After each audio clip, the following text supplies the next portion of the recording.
There's a rare kind of soul walking this earth one whose entire existence is a paradox, a collision of polarities, a living contradiction that refuses to be named.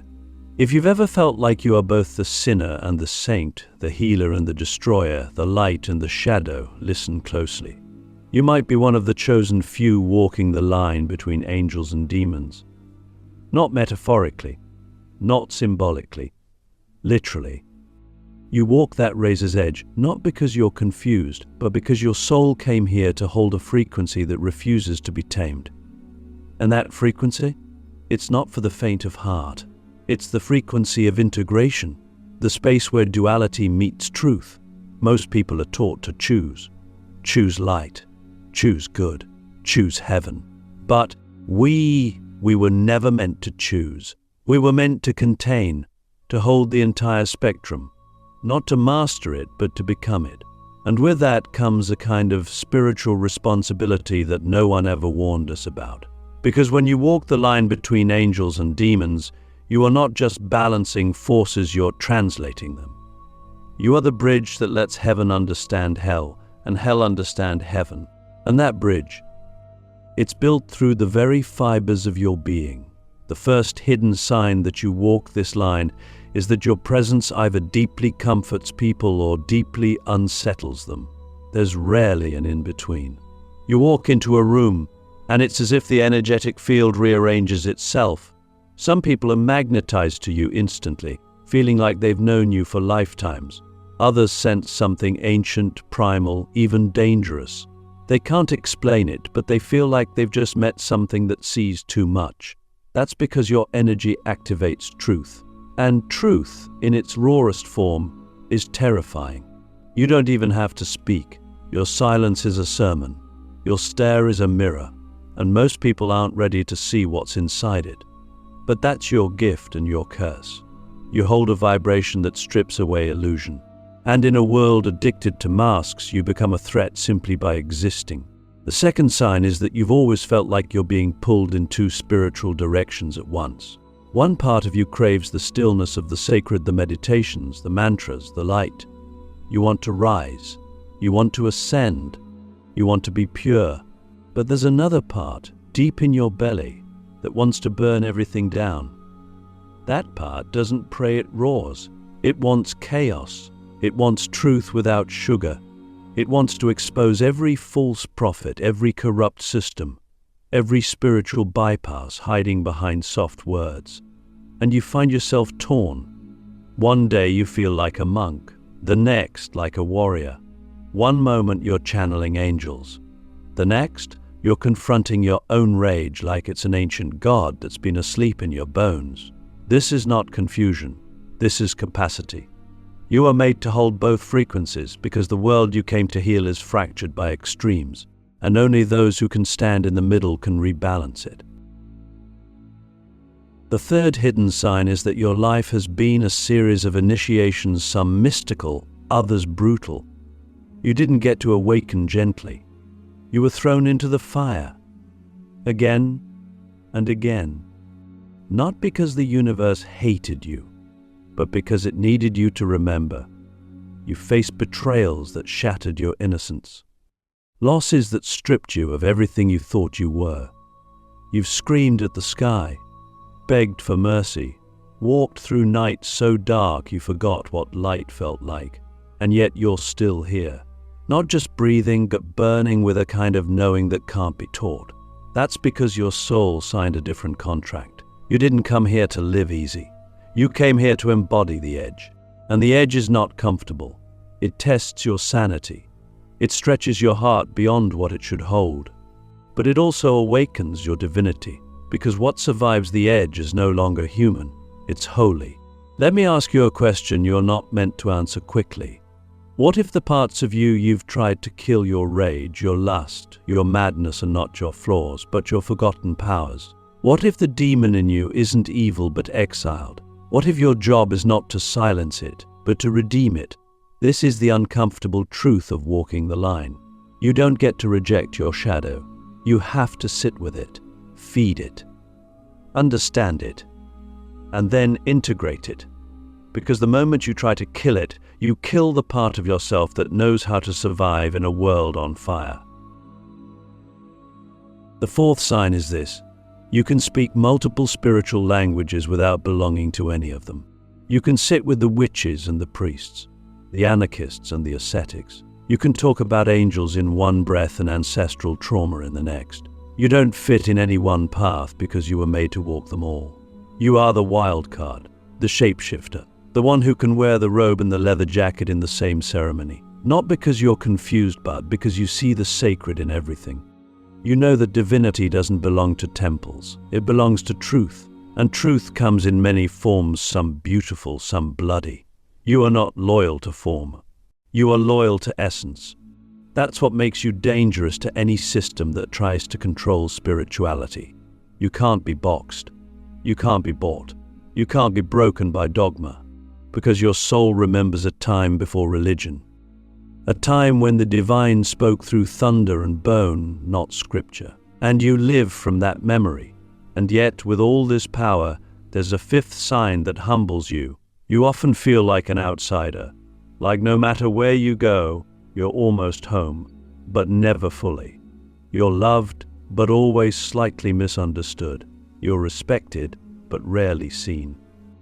Because people sense the magnitude of your energy, but they don't always know how to receive it. And some part of you has grown tired of trying to be digestible. So you shrink, you silence, you make yourself small to make others comfortable. But here's the truth you need to remember. Your intensity is not a problem. It's a prophecy. You were not sent here to be palatable.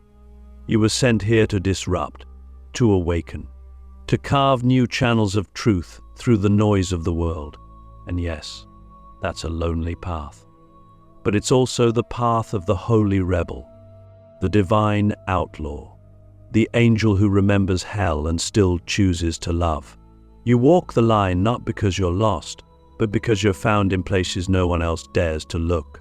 You are the edge, the in-between, the storm and the stillness, the whisper and the roar. Click subscribe to this channel to get more profound spiritual lesson.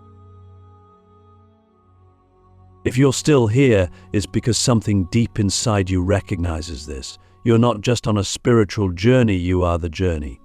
You don't walk the path, you become it. You are the terrain, the trials and the transformation. And when you carry both the light of angels and the fire of demons within you, you don't just evolve, you create new blueprints for evolution itself.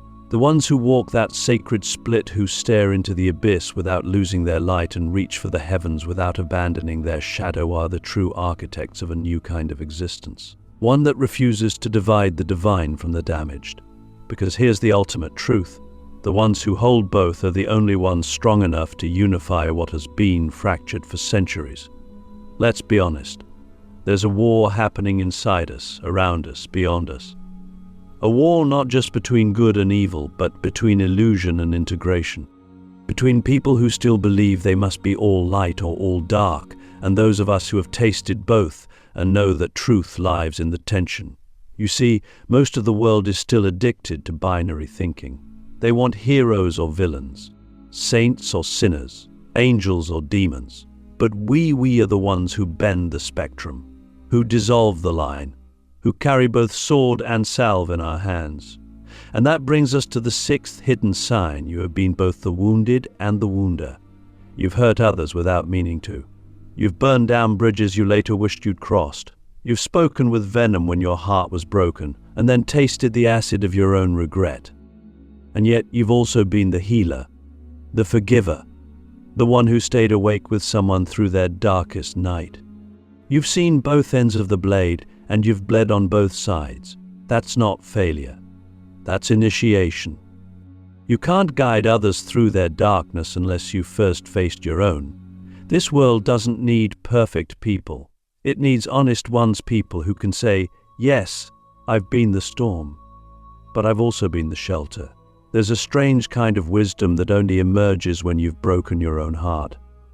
When you've sat with your own shame, not as a punishment, but as a portal to presence. That's why people trust you even when they don't understand why. They sense that you've been places most are afraid to go. You've mapped the underworld of the soul. And you didn't just survive, you returned with something sacred. That's what makes your presence feel ancient. Not because you know everything, but because you've lost everything and still chose love. But here's the danger. When you carry both the divine and the demonic inside you, the world will try to force you to choose. They'll praise your light until your shadow shows up, and then they'll call you a fraud. They'll love your wisdom until you get angry. Then they'll say you're unstable. But what they don't understand is that your rage is righteous. Your shadow is not a flaw, it's a force. And it's precisely because you can feel so deeply that you sometimes erupt. You're not here to be passive. You're here to be a living reckoning, a sacred disruptor, a cosmic mirror. Let me ask you something personal. How much of your power have you buried just to be accepted by people who were never meant to understand you?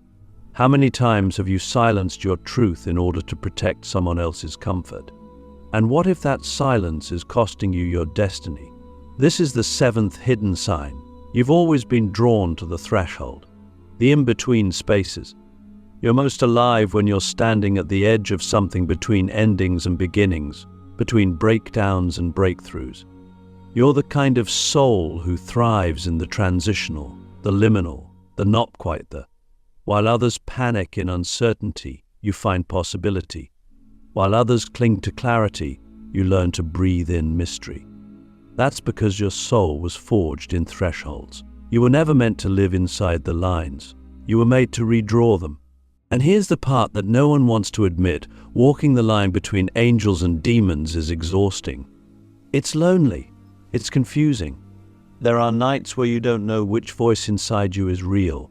There are days when your light feels fake and your shadow feels like home. But that's the price of being both. You are not broken.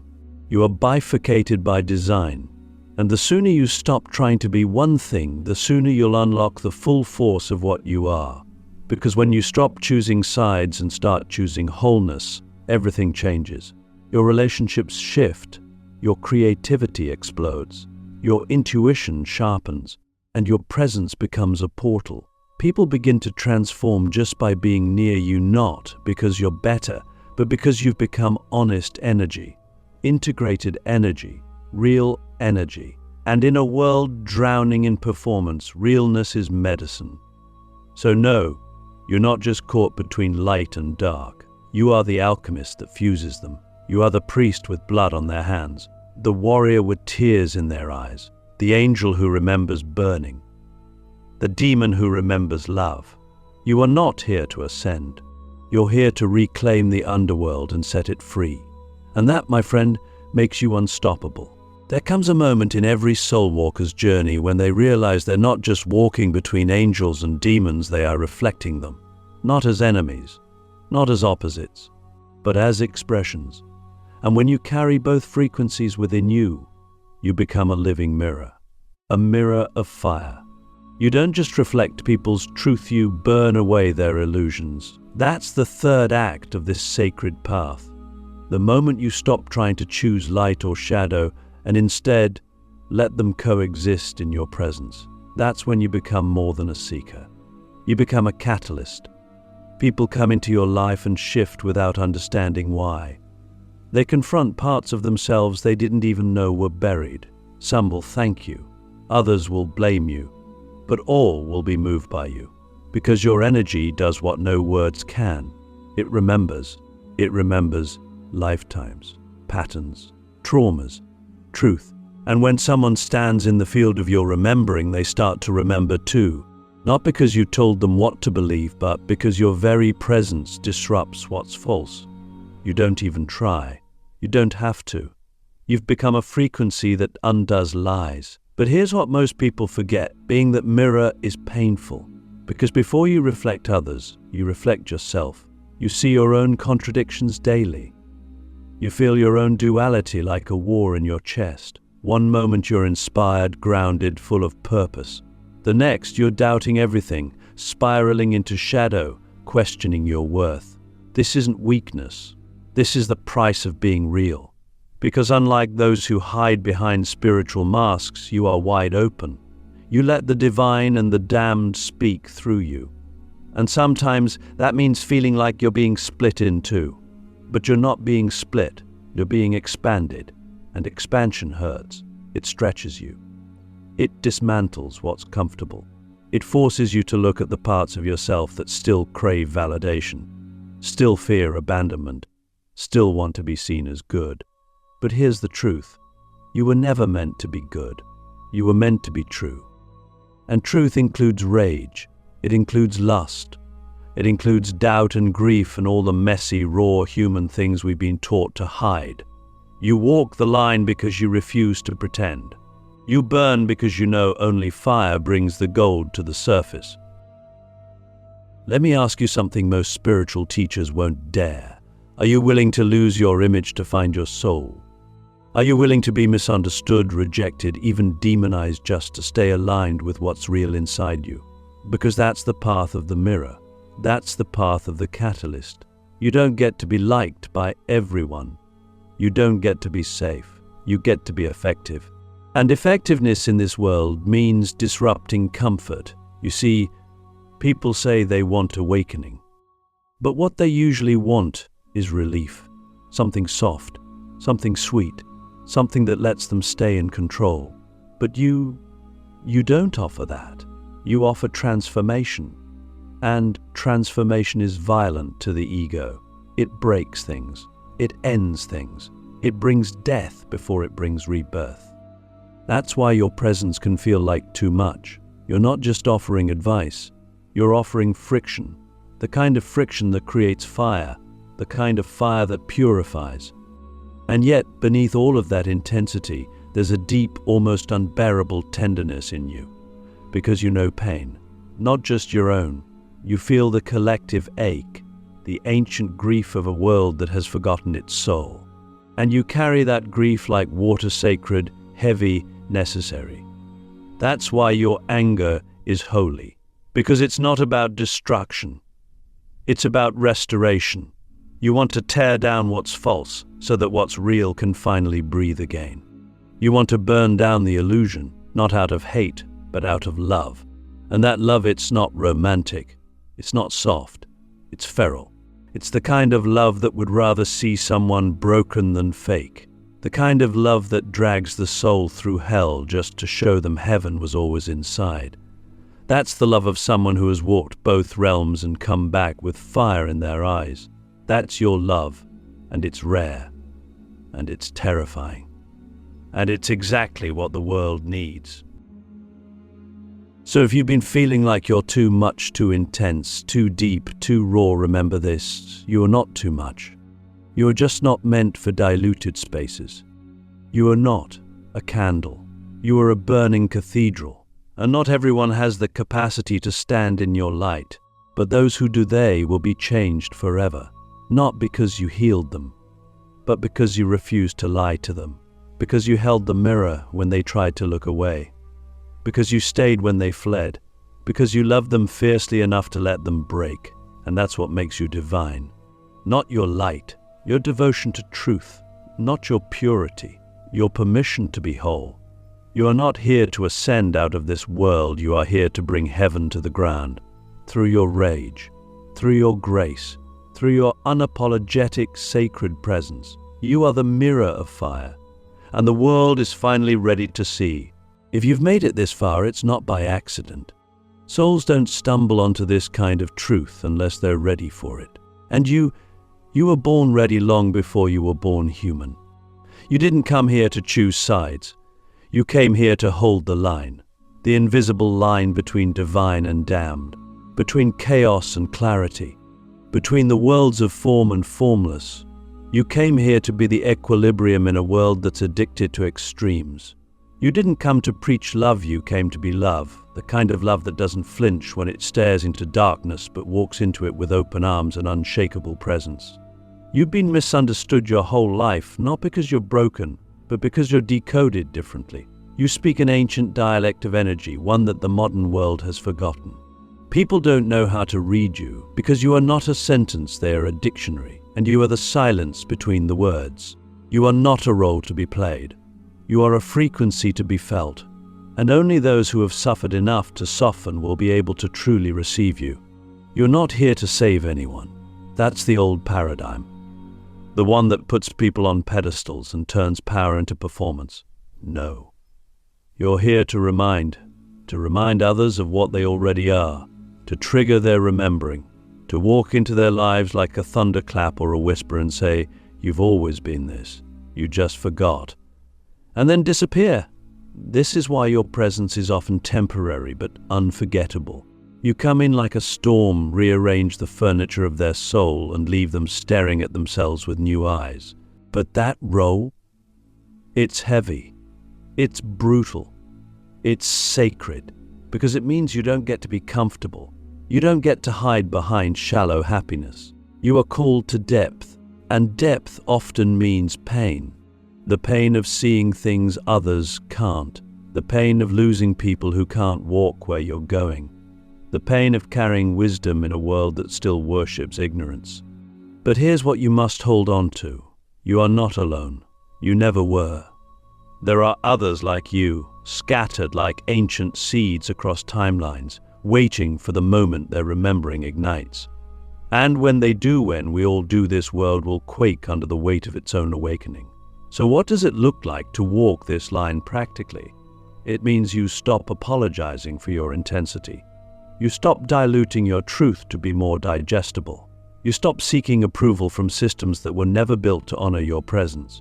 You start living as if your soul is the authority. You start trusting the fire in your belly more than the rules on paper. You start honoring your inner chaos as a compass, not a curse.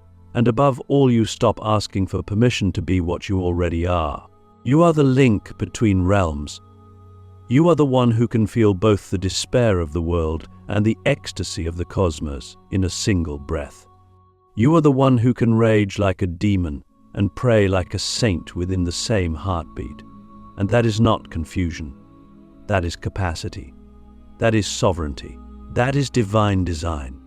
So the next time you feel like you're too much, ask yourself, too much for what? For a dying world built on lies? Or for the world you came to birth through your being? Because make no mistake, you didn't come to visit this planet. You came to rebuild it. And you rebuild it not with bricks, but with truth, with presence, with your raw, unfiltered self. You are not here to ascend. You are here to inhabit your body so fully that light and shadow merge in your bones. You are here to be the place where angels weep and demons kneel, not because you're perfect, but because you're whole. You are here to be the sacred middle, the walking paradox, the holy contradiction, the storm wrapped in silence. You are the ones who remember. And now we remember with you.